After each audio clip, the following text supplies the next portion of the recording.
Good morning बच्चों। आप सभी बच्चों का हमारे YouTube चैनल सक्षम फिजिक्स क्लासेस में बहुत बहुत स्वागत है। पिछले लेक्चर में हम लोगों ने व्हीट स्टोन ब्रिज के बारे में पढ़ा था और उस पर बेस्ड कुछ न्यूमेरिकल भी देखा था। आज के लेक्चर में हम लोग पढ़ने जा रहे हैं मीटर ब्रिज। मीटर ब्रिज एक डिवाइस होता है। मीटर ब्रिज क्या होता है? एक डिवाइस होता है। देखिए, टॉपिक का नाम है मीटर ब्रिज। मीटर ब्रिज एक उपकरण होता है, एक डिवाइस होता है जो व्हीट स्टोन ब्रिज के प्रिंसिपल पे काम करता है। यह किस सिद्धांत पे काम करता है? यह व्हीट स्टोन ब्रिज के सिद्धांत पर काम करता है। और इसका यूज क्या है? What is the use of metre bridge? तो मीटर ब्रिज का यूज है to measure the value of unknown resistance, यानी जिस रेसिस्टेंस का वैल्यू आपको पता नहीं है, अगर उसका वैल्यू निकालना है तो हम लोग मीटर ब्रिज का इस्तेमाल कर सकते हैं। यानी मीटर ब्रिज एक ऐसा डिवाइस है जिसके द्वारा हम लोग अज्ञात प्रतिरोध का मान ज्ञात कर सकते हैं, अननोन रेसिस्टेंस का वैल्यू फाइंड कर सकते हैं। यह काम आप व्हीट स्टोन ब्रिज से भी कर सकते हैं, यह काम आप मीटर ब्रिज से भी कर सकते हैं। यह क्वेश्चन बराबर एग्जाम में पूछा जाता है कि मीटर ब्रिज किस सिद्धांत पे काम करता है। तो मीटर ब्रिज आपका व्हीट स्टोन ब्रिज के ही प्रिंसिपल पे काम करता है, याद रहेगा। तो चलिए, आज का टॉपिक क्या हो गया? Metre bridge. मीटर ब्रिज एक ऐसा डिवाइस है जो किस प्रिंसिपल पे काम करता है? Wheat stone bridge. WSB का मतलब हो गया व्हीट स्टोन ब्रिज। और इसका यूज क्या है, उपयोग क्या है? तो to measure the value of unknown resistance. जिस रेसिस्टेंस का वैल्यू आपको पता नहीं है, उस रेसिस्टेंस का वैल्यू आपको इस मीटर ब्रिज के द्वारा आप मेजर कर सकते हैं। मीटर ब्रिज के द्वारा हम क्या मेजर कर सकते हैं? अननोन रेसिस्टेंस का वैल्यू मेजर कर सकते हैं। तो चलिए टॉपिक को स्टार्ट करते हैं।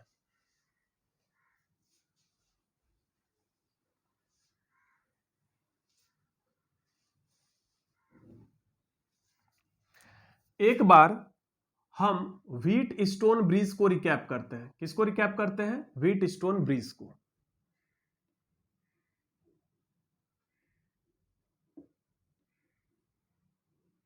ये रहा गैल्वेनोमीटर ब्रांच।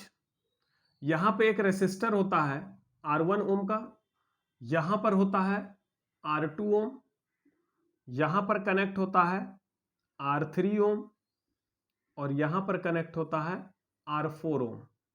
ठीक है, यहां पर दो टर्मिनल होता है व्हीट स्टोन ब्रिज का। इधर से करंट आता है और इधर से करंट निकलता है। मान लो इधर से कितना एम्पियर का करंट गया? I एम्पियर का। तो इधर से कितना निकलना चाहिए? I ampere.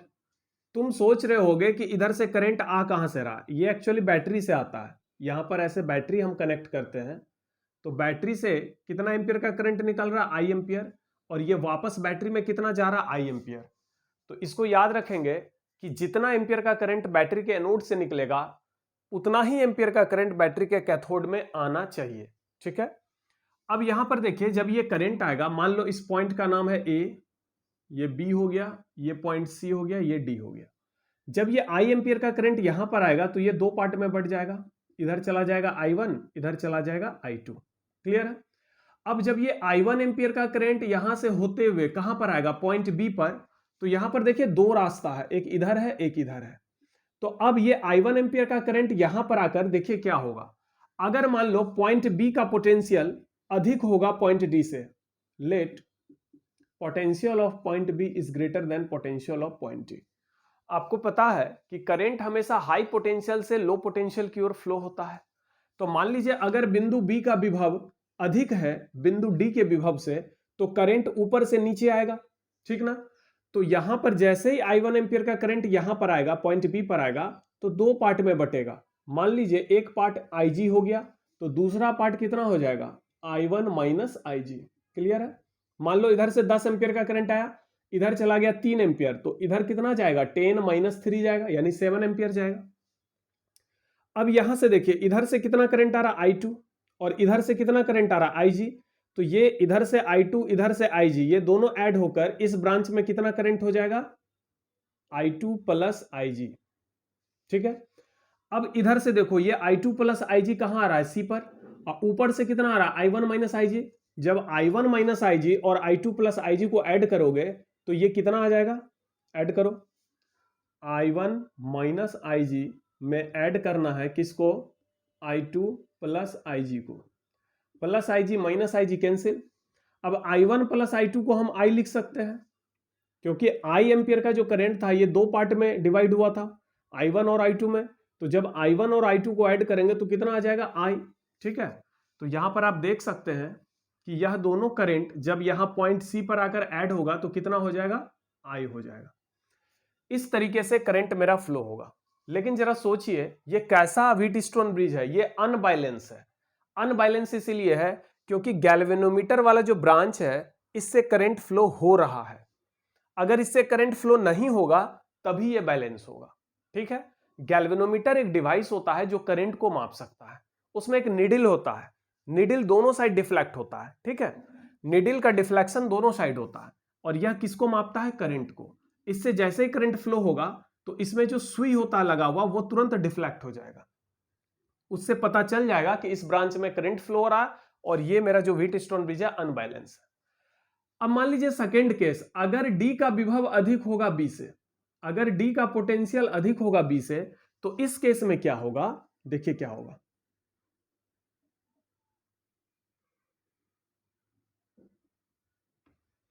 इधर कितना गया, इधर से आया I एम्पियर, इधर चला गया I1, इधर चला गया I2। अब ये I2 एम्पियर का करंट यहां पर आकर दो पार्ट में बटेगा, ऊपर चला जाएगा IG।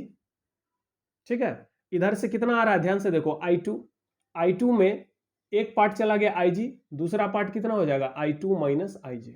ठीक, और इधर कितना आ रहा है, I1। अब पॉइंट B पर आकर देखो, इधर से कितना आ रहा है, I1, इधर से कितना जा रहा है, IG, तो दोनों ऐड होकर इसमें कितना फ्लो होगा, I1 प्लस IG। ठीक है, तो यहां पर देखिए चूंकि D का पोटेंशियल अधिक है B से, तो करंट नीचे से ऊपर फ्लो होगा। यहां पर देख रहे हैं, यहां पर I2 जो है वह दो पार्ट में बट गया, एक चला जाएगा IG ऊपर और दूसरा चला जाएगा I2 माइनस IG इधर। अब ये IG और इधर से I1 दोनों ऐड होकर कितना हो गया, I1 प्लस IG। अब यहां से आ रहा I1 प्लस IG, इधर से आ रहा I2 माइनस IG, तो ये दोनों जब ऐड होगा तो टोटल कितना हो जाएगा, I हो जाएगा। चलो अब तीसरा केस देखो, अगर D और B दोनों का पोटेंशियल सेम हो, अगर D का पोटेंशियल और B का पोटेंशियल सेम हो, तो इस स्थिति में क्या होगा, ये जो I1 है ये I1 इधर से आएगा लेकिन इधर कोई भी करंट फ्लो नहीं होगा। तो जब चूंकि B का पोटेंशियल और D का पोटेंशियल सेम है तो इस ब्रांच से कोई करंट ही नहीं फ्लो होगा। इसका मतलब ये I1 एम्पियर का करंट ये सीधा स्ट्रेट फ्लो हो जाएगा, इधर नहीं जाएगा, और ये I2 एम्पियर का करंट भी सीधा स्ट्रेट फ्लो होगा, इधर नहीं जाएगा। इस ब्रांच से कोई करंट ही नहीं पास होगा। I2 एम्पियर का करंट सीधा इधर जाएगा, I1 एम्पियर का करंट सीधा इधर जाएगा। इसीलिए यह जो व्हीटस्टोन ब्रिज हो जाएगा बैलेंस हो जाएगा।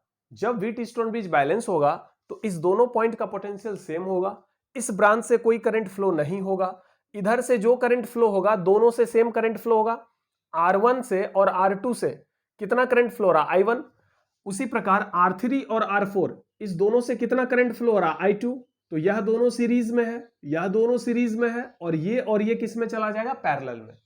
तो ये कहानी है किसका, बैलेंस्ड व्हीटस्टोन ब्रिज का। इसी प्रिंसिपल पे आपका मीटर ब्रिज काम करता है। तो चलिए स्टार्ट करते हैं मीटर ब्रिज।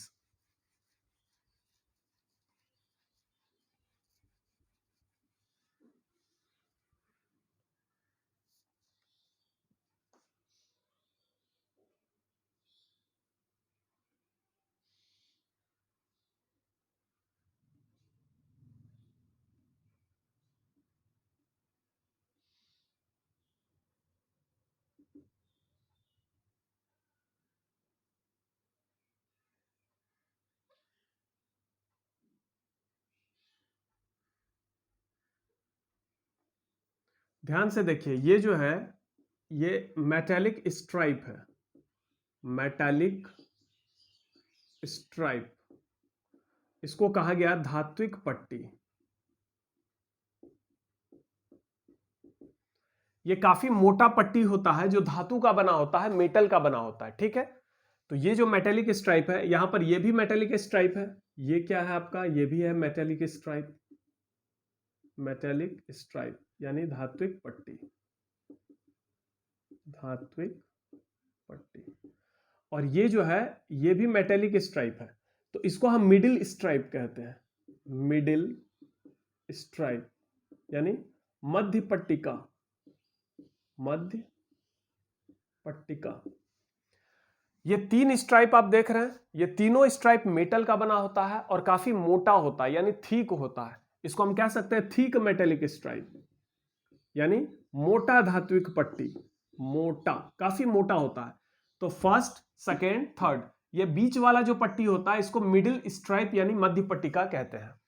अब यहां पर देखिए टर्मिनल्स बना होता है 1 2 3 4 5, ठीक है। अब क्या होता है यहां पर देखिएगा, इस दोनों पट्टी के बीच में ये जो मेटल का स्ट्रिप है, ये देख रहे हैं बिल्कुल 90 डिग्री एंगल पर बेंड है, यहां पर भी और यहां पर भी। तो ये जो मोटा धात्विक पट्टी होता है ये बिल्कुल 90 डिग्री कोण पर मुड़ा हुआ होता है, समकोण पर मुड़ा हुआ होता है।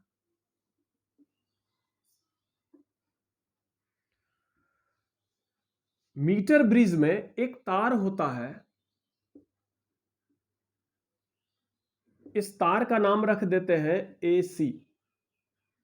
ये जो AC है, ये वाला वायर, ध्यान से देखिए, ये वायर, ये 1 मीटर लंबा तार होता है। इस वायर की लंबाई कितनी होती है? 1 मीटर। इस वायर को कहा गया मीटर ब्रिज वायर। AC को क्या कहते हैं? AC को कहते हैं मीटर ब्रिज वायर, जिसकी लंबाई 1 मीटर होती है यानी 100 सेंटीमीटर होती है। इसको याद रखिएगा। मीटर ब्रिज में एक तार होता है जिसकी लंबाई 1 मीटर होती है यानी 100 सेंटीमीटर होती है। यह तार A टर्मिनल और C टर्मिनल के बीच बिल्कुल टाइटली फिक्स होता है।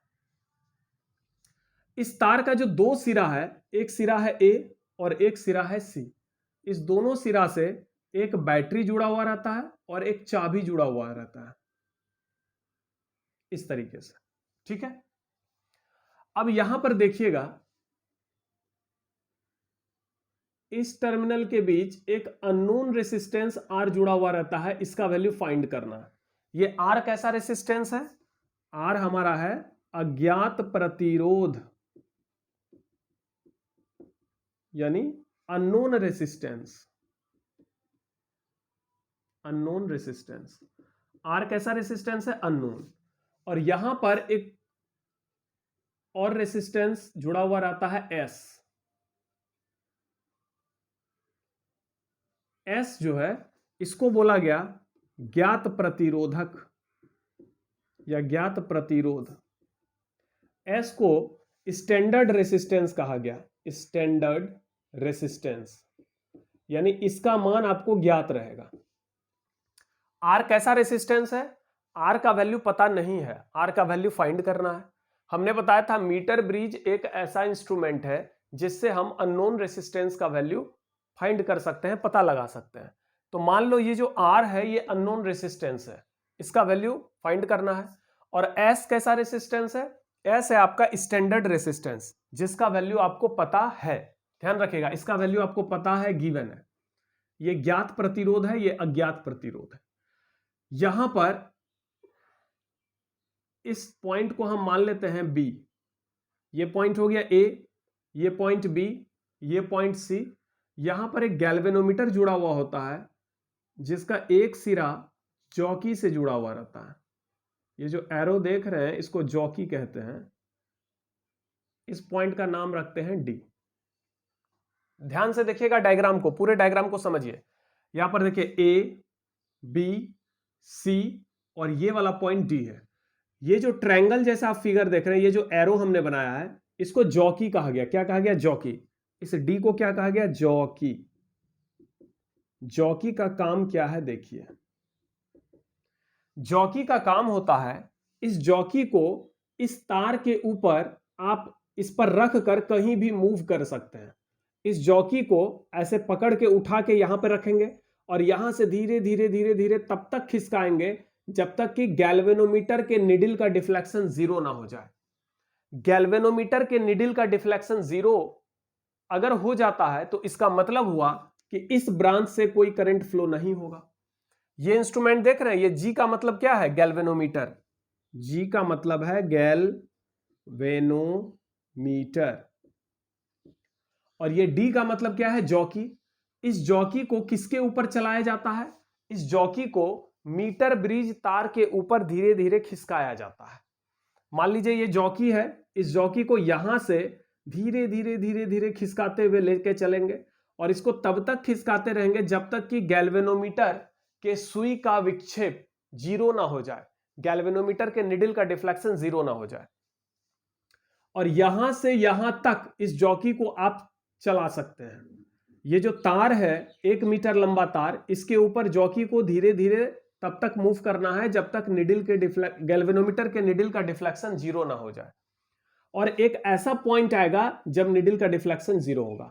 मान लो ये जॉकी यहां पर है तो निडल का डिफ्लेक्शन जीरो नहीं है, यानी करंट फ्लो हो रहा है, यहां पर भी फ्लो हो रहा है, यहां पर भी फ्लो हो रहा है। यहां पर जैसे ही रखे कि यहां पर डिफ्लेक्शन जीरो हो गया, फिर जैसे इधर किए डिफ्लेक्ट होने लगा। मतलब इस पूरे तार के ऊपर जब जॉकी को आप चलाएंगे तो एक ही ऐसा बिंदु मिलेगा, एक ही ऐसा स्थान मिलेगा जहां पर कि गैल्वेनोमीटर के सुई का विक्षेप जीरो मिलेगा। उस स्थिति में यह जो व्हीटस्टोन ब्रिज है यह बैलेंस हो जाएगा। अब आप सोच रहे हैं कि यह व्हीटस्टोन ब्रिज कैसे है, तो ध्यान से देखिए, यह एक व्हीटस्टोन ब्रिज का सर्किट है।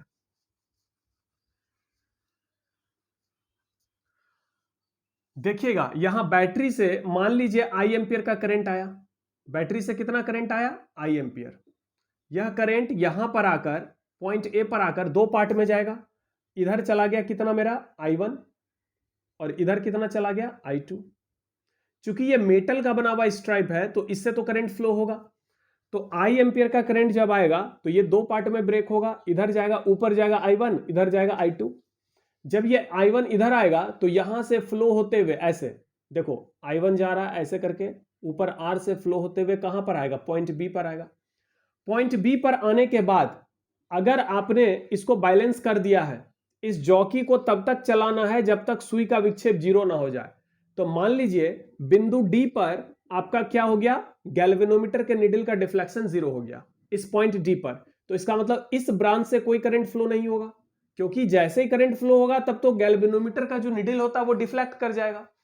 तो यहां पर चूंकि डिफ्लेक्शन जीरो है, इस बिंदु डी पर डिफ्लेक्शन जीरो है, इसलिए इस ब्रांच से कोई करंट नहीं आएगा। तो ये जो I1 एम्पियर का करंट है यह ऐसे फ्लो होते हुए सीधा ऐसे फ्लो होते हुए कहां चलाएगा, सी पर। और इधर से जो I2 एम्पियर का करंट है वो स्ट्रेट फ्लो कर जाएगा। ये जो है I2 एम्पियर का करंट ये ऊपर नहीं जा सकता। ऊपर इसलिए नहीं जा सकता क्योंकि ये गैल्वेनोमीटर का जो निडल है वो उसका डिफ्लेक्शन जीरो बता रहा है। इसका मतलब इस ब्रांच में कोई करंट फ्लो नहीं हो रहा है। तो ये I2 एम्पियर का करंट सीधा स्ट्रेट निकलेगा ऐसे करके, इधर कितना हो जाएगा I2। अब इधर से I2 आ रहा और ऊपर से कितना फ्लो होके आ रहा I1, तो ये I1 आ रहा है और इधर से I2 आ रहा है, ये दोनों ऐड होकर कितना हो जाएगा I। तो देख रहे हैं बैटरी से I एम्पियर का करंट आया, इधर से भी I। अब ध्यान से देखिए ये व्हीटस्टोन ब्रिज है, फिर से एक बार देख लीजिए। आपका व्हीटस्टोन ब्रिज में क्या होता है, व्हीटस्टोन ब्रिज में 4 रेसिस्टर होता है और बीच में गैल्वेनोमीटर होता है। तो ध्यान से देखिएगा ये जो गैल्वेनोमीटर वाला ब्रांच है इस पॉइंट का नाम क्या है B, और यहां पर कौन सा पॉइंट है D।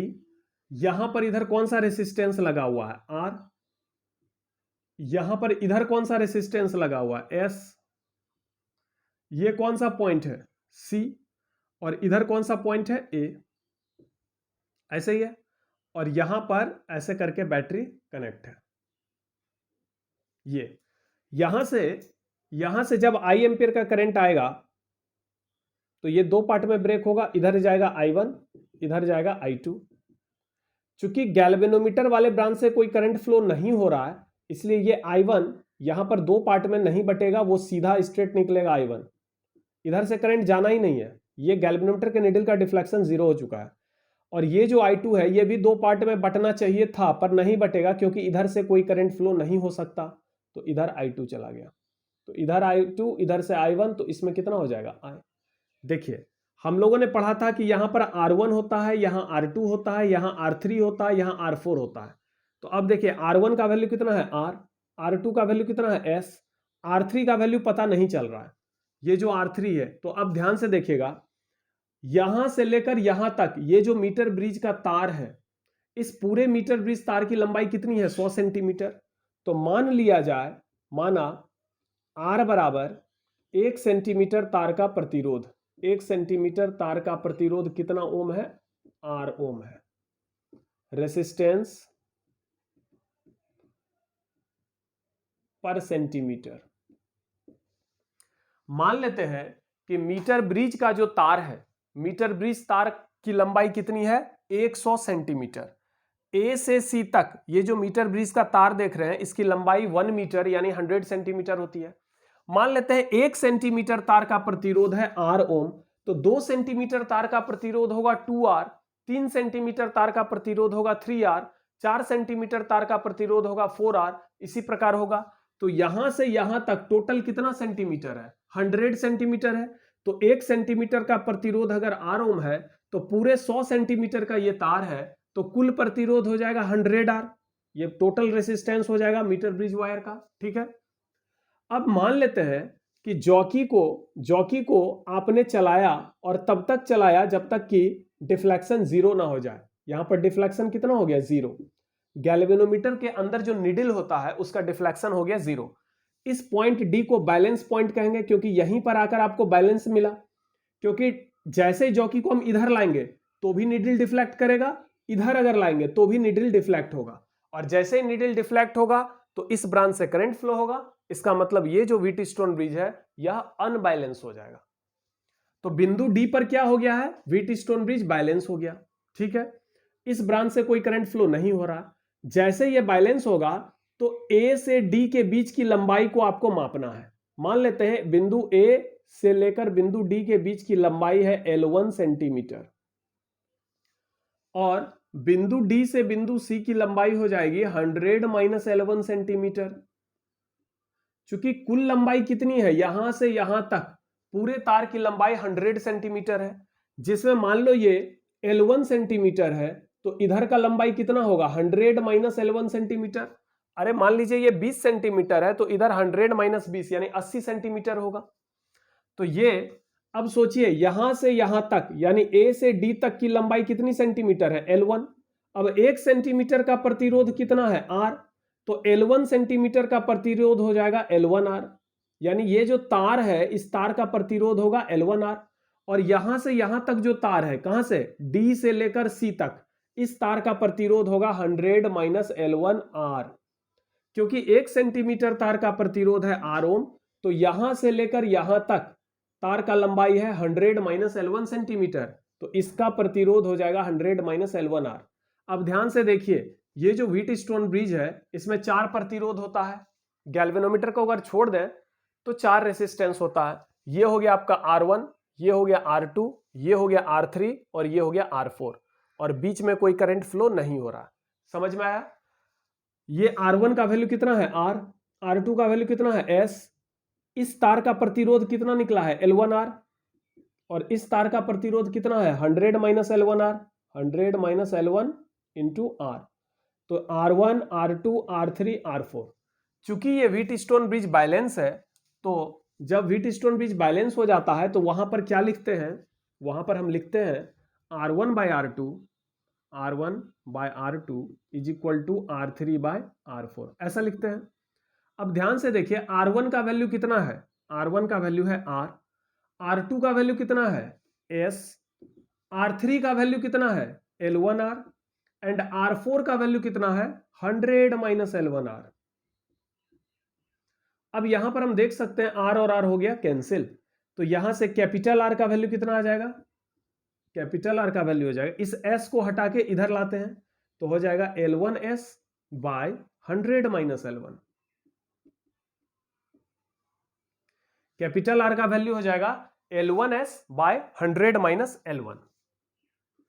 अब यहां ध्यान से देखिएगा S का वैल्यू आपको पता है, S का वैल्यू आपको पता है, ज्ञात है, तो यहां पर हम S का वैल्यू रख सकते हैं। ये जो L1 है इसका भी वैल्यू आपने मापा था, मेजर किया था, क्योंकि जब आप इस एक्सपेरिमेंट को करिएगा, जब आप इस प्रयोग को करिएगा तो इस जॉकी को आप चलाइएगा, तो जैसे ही बैलेंस मिलेगा तो इस लंबाई को आप किसी स्केल की सहायता से माप सकते हैं। इसका मतलब ये जो तार है AD, इसका लंबाई L1 सेंटीमीटर है, इसका मान पता है आपको, तो L1 भी पता है, 100 माइनस L1 भी पता है, और S का भी मान पता है, तो R का मान निकल जाएगा। अगर हम सारे वैल्यू को इसमें डाल दें, L1 और S के वैल्यू को डाल दें, तो R का वैल्यू निकल जाएगा। ठीक है, एक बार हम फिर से रिकैप करते हैं। मीटर ब्रिज क्या है? मीटर ब्रिज एक इंस्ट्रूमेंट है, एक उपकरण है जिसकी सहायता से हम अननोन रेसिस्टेंस आर का मान निकाल सकते हैं। ठीक है, यह व्हीटस्टोन ब्रिज के सिद्धांत पे काम करता है। मीटर ब्रिज में आप देख सकते हैं एक तार होता है जिसको हम मीटर ब्रिज तार यानी मीटर ब्रिज वायर कहते हैं, जिसकी कुल लंबाई 1 मीटर यानी 100 सेंटीमीटर होती है। यह भी आप ऑब्जेक्टिव के लिए याद रखिएगा कि मीटर ब्रिज में तार की लंबाई कितनी होती है? 1 मीटर होती है, याद रखिएगा। ना 1 मीटर से अधिक होती है, ना 1 मीटर से कम होती है। 100 सेंटीमीटर ये तार का लंबाई होता है। मान लेते हैं 1 सेंटीमीटर का प्रतिरोध है R ओम, तो 2 सेंटीमीटर का प्रतिरोध होगा 2R। तो ये जो तार है इसकी लंबाई मान लो L1 सेंटीमीटर है, तो इसका प्रतिरोध होगा L1R, और बाकी इधर बच गया 100 माइनस L1 सेंटीमीटर, इसका रेसिस्टेंस हो जाएगा 100 माइनस L1R। ठीक है, अब इस जॉकी को क्या करना है? इस मीटर ब्रिज तार के ऊपर तब तक चलाना है जब तक कि गैल्वेनोमीटर के नीडल का डिफ्लेक्शन 0 ना हो जाए। जब ऐसा हो जाएगा तो इस बिंदु डी को क्या कहेंगे? Balance point. इस लंबाई को कहेंगे बैलेंस लेंथ।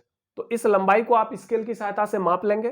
ठीक है, बाकी ये लंबाई तो आपको पता चल ही जाएगा। अगर ये लंबाई 20 सेंटीमीटर है तो इधर 100 माइनस 20 यानी 80 सेंटीमीटर होगा।